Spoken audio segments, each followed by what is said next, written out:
Okay, so I get comments like this quite a bit from people who are drinking, but know, as this person says, that they feel better, they sleep better without alcohol, but I can't stop doing it. It's a habit.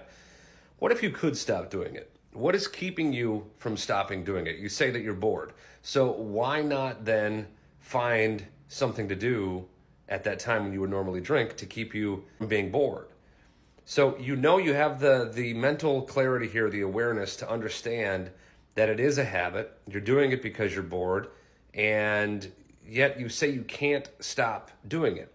That's the problem right there. I can't stop doing it. You can, you're just choosing not to.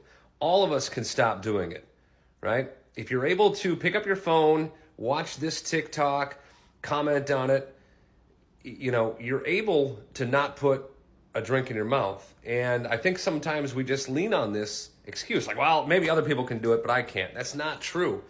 And as long as you keep telling yourself that, it's going to be a struggle, and you're going to keep believing your story that you can't do it. But I'm here to tell you that you can, because I used to be just like you. And I've helped many other people that are saying this exact same thing, that are now alcohol-free, are not bored. And by the way, it's okay to be bored once in a while. So you can do it, but you got to change that story in your head, all right? I hope this helps.